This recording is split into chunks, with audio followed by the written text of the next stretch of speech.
এখন প্রশ্ন হলো যে ভাইয়া, আমরা যদি কেউ ডোপামিনের এই নেশার মধ্যে যদি ঢুকে যায়, এইটা থেকে বাঁচার বুদ্ধিটা কি? যে এটা থেকে আমি বাঁচতে পারবো, এইটার কোনো বুদ্ধি আছে কিনা? প্রথম যে জিনিসটা মাথা রাখতে হবে, আল্লাহ কত সাইন্টিফিক, কারণ আল্লাহ তো আমাদের ম্যানুফ্যাকচার করছে, এই জন্য আল্লাহ জানে। বলছে যে অশ্লীলতার নিকটবর্তী হইও না। আল্লাহ কিন্তু বলতে পারতো যে এই অশ্লীলতার একটু কাছাকাছি যাবা, দেখলা একটু অশ্লীলতায় নিজে না গেলে হইলো একটু। আল্লাহ কি বলছেন? অশ্লীলতার নিকটবর্তী হইও না। কারণটা কি?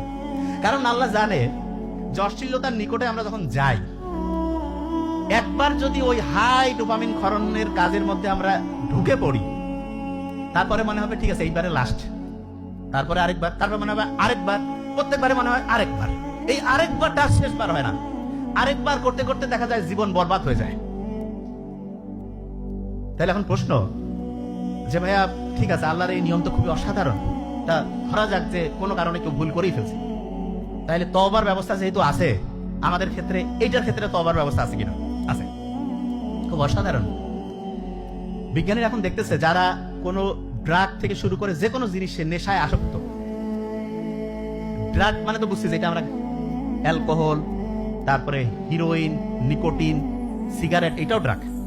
এগুলো থেকে শুরু করে কেউ আছে ডিজিটাল ড্রাগে আসক্ত, যেখানে যাচ্ছে ছবি তুলতেছে দিচ্ছে, পাগলামি, ওর নিজেও জানে না, মেন্টালি ইল, বুঝতেছেন আমার কথা, এইটা পারো। নো, টেকনোলজিকে আমরা ভালো কাজে লাগাবো, কিন্তু টেকনোলজি যদি আমার কন্ট্রোল করে, তাহলে এইটা হচ্ছে চূড়ান্ত দাসত্ব। চূড়ান্ত দাসত্ব। টেকনোলজিকে ভালো কাজে লাগালে অসাধারণ, কিন্তু এইটাকে যদি আমি দেখা যায় যে আমি যেখানে যাচ্ছি আমার পার্সোনাল সবকিছু এখানে দিচ্ছি, তাহলে এটা হচ্ছে দাসত্ব। আর প্রশ্ন হলো, কোনো কারণে কেউ এই দাসত্বের মধ্যে পড়ে গেছে, তাহলে তার বাঁচার বুদ্ধি আছে কিনা? আছে। সেটা কিভাবে হতে পারে? ইসলাম কি সুন্দর একটা নিয়ম আমাদের দিল। বিজ্ঞানীরা দেখতেছে যে যে কোনো খারাপ অভ্যাস থেকে নিজেকে কেউ যদি বাঁচাতে চায়, তাহলে তার 1 মাস, অ্যাবসলিউটলি 1 মাসে আসছে। অনেকের মাথায় বোধহয় আসতেছে ভাই রোজাও তো 1 মাস। হ্যাঁ, 1 মাস তাদেরকে রোজা রাখতে বলতেছে।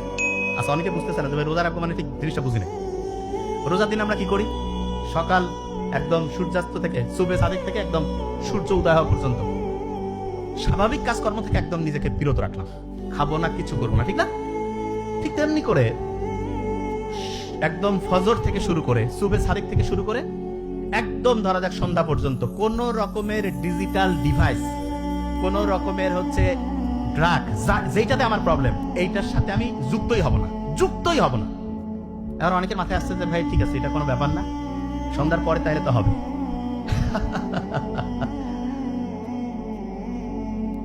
একজন